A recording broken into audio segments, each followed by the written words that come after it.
Today I'm working on making a bone nut.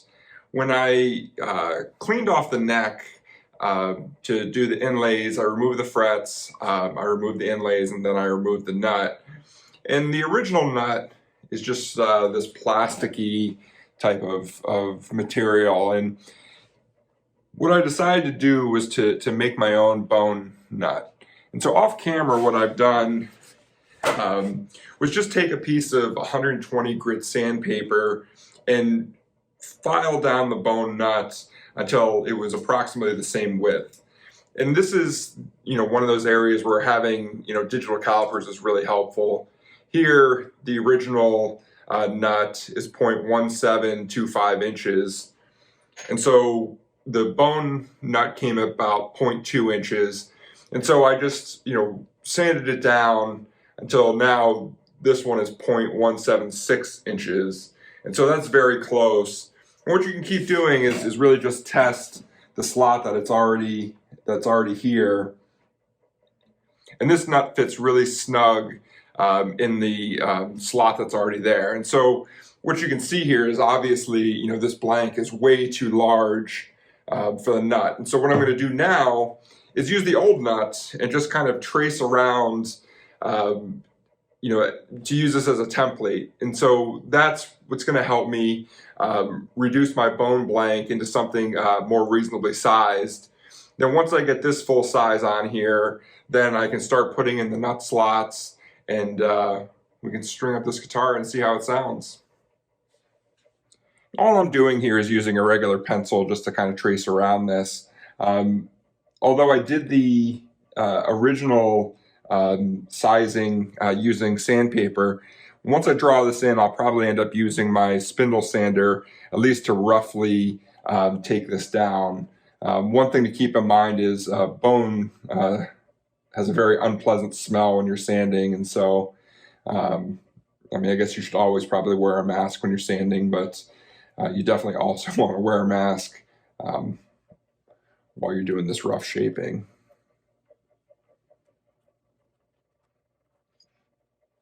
So you can see here that I have my rough outline, and now I'm not going to go, exactly to the line on my first sanding.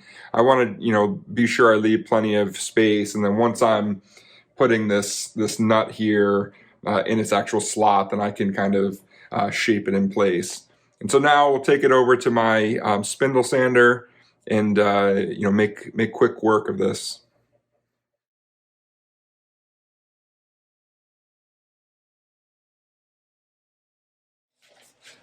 So just a minute or two on the spindle sander, you can see that I've taken the blank down considerably.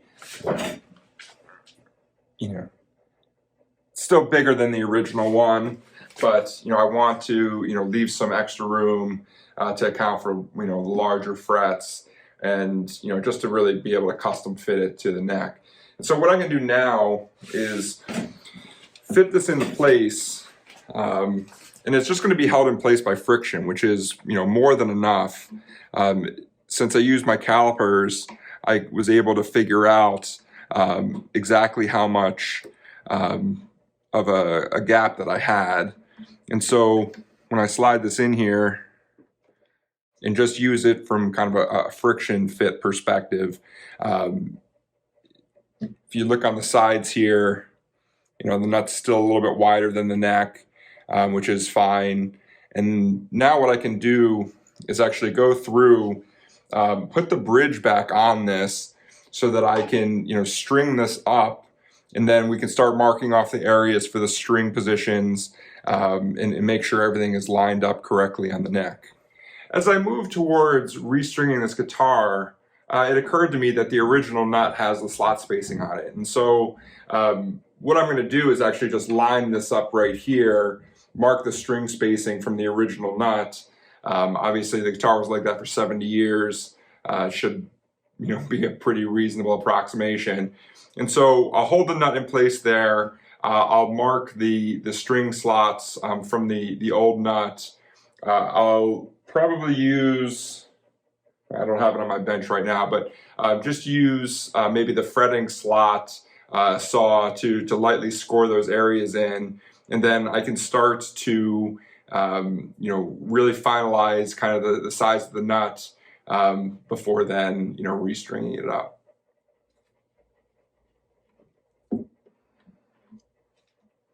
So you can see it didn't take very long to use the original template to just make some pencil marks.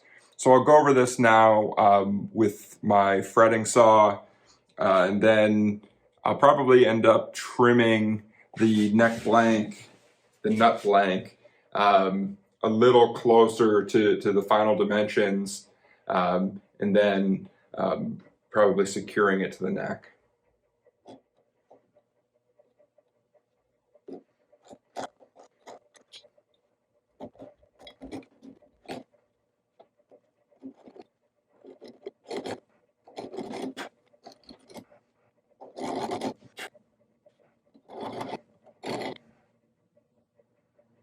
Hopefully you can see here, there's now ridges in the nut,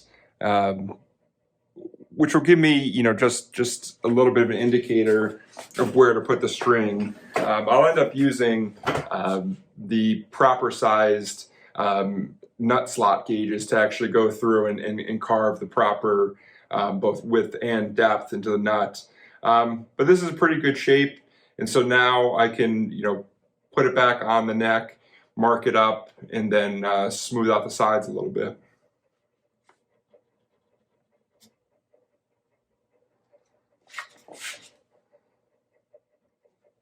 You can see I have a little bit to take off here.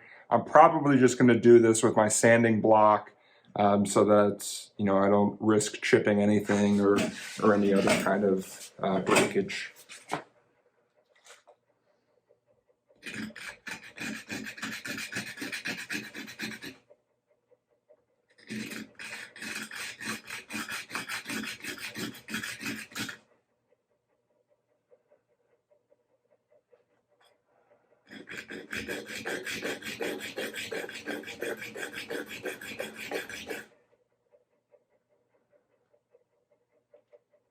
One thing you want to keep doing as you're going along is just making sure that you're keeping it at a right angle to itself.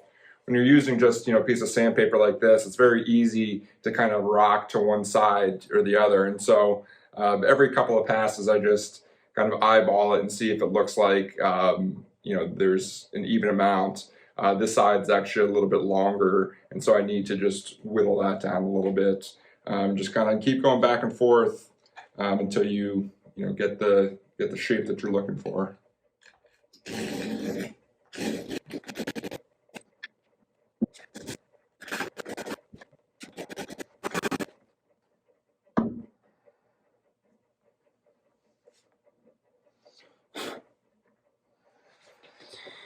Okay, so that's looking pretty good.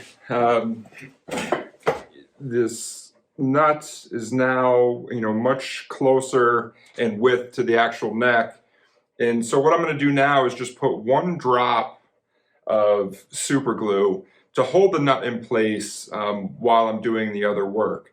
Ultimately, the string tension holds down the nut, but when you take the strings off, obviously you don't want the nut to fall off. And so, just by putting one dab of super glue, it'll keep it stuck in place without, completely gluing the whole nut so that it's not removable in the future. And so now what I want to do is to fit the bridge that I bought. This was a replacement bridge. This guitar didn't come with one. I think they're actually, the bridge is potentially, considerably quite valuable. They used to be made out of Brazilian rosewood, just like the neck is. And so anyway, this guitar didn't come with one. And so I roughly know where the bridge is going to go because I restrung it before. And so what I'm going to do is actually take a piece of sticky sandpaper, attach it to the top here, and then move the bridge back and forth. What I'm trying to do is to get an approximate curve into the bottom feet here. Right now, the way this is set up, there's some pretty big air gaps. And I don't know that it makes a huge difference, but it's pretty easy to do, this kind of work. And so I'll put the piece of sandpaper on here, I'll move it back and forth to kind of figure out, you know, some of the areas that need to be kind of flattened. And then the bridge will fit at least a little bit better than it does in its stock state. And this is sandpaper with adhesive on one side. I'm going to go back and clean off the finish a lot more anyway. And the sandpaper won't be on there that long as well, and so I'm not too concerned with leaving any residue, you know, on the guitar body.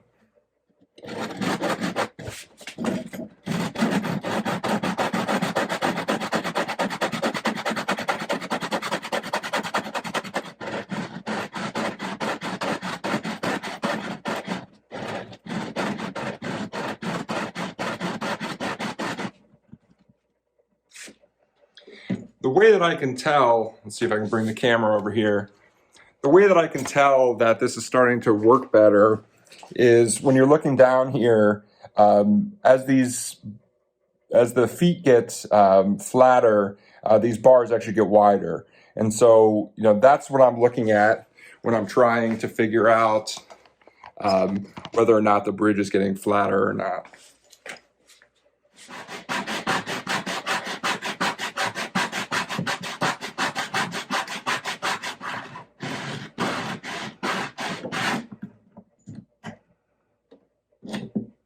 You can actually see the pattern here on the bottom as well with the dust, that the center sections still aren't touching relative to the other ones being sanded down. So I guess I'm actually going to do this a little bit more than I expected to try and make those middle patterns as small as possible.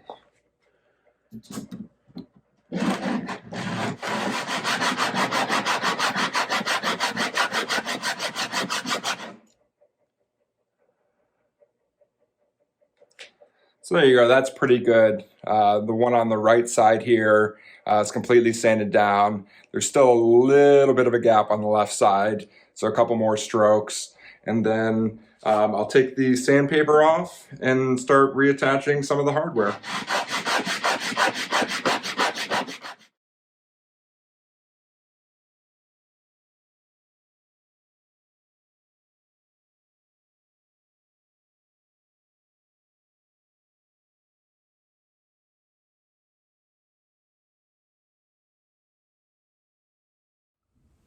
It's been about a week since I wiped the guitar body down with naphtha, reassembled all the pieces, and started cutting the slots in the nut. And the guitar is pretty much there. You know, we've gone from a guitar that had a gigantic split over here, had some two top cracks, to a guitar that now is functionally playing vintage archtop. And so that about wraps up this project. Making nut slots and getting things playing just right is often a pretty finicky process. It's not something I'm gonna, you know, show in the video, but I'm really pleased on how this turned out. For a guitar that I really didn't pay a whole lot for, relatively speaking, I now have a fairly good player grade example of a Gibson L-50. What I'm probably going to do is, you know, once I get all of the, you know, finicky bits worked out, is I'll record this as a separate video of just kind of what it sounds like. Play with it for maybe like, you know, a week or two, a couple weeks, and then I'm going to, you know, list it for sale. I actually bought another archtop in worse condition, and so that will be my next project. And it's just great to get this back out into circulation, let somebody who really knows how to play, you know, this style of music, you know, to have another working example. Thanks for watching. If you like content like this, please hit like, subscribe, leave a comment, tell other people. That's really the best way that you can help out this channel, and I'll see you next time.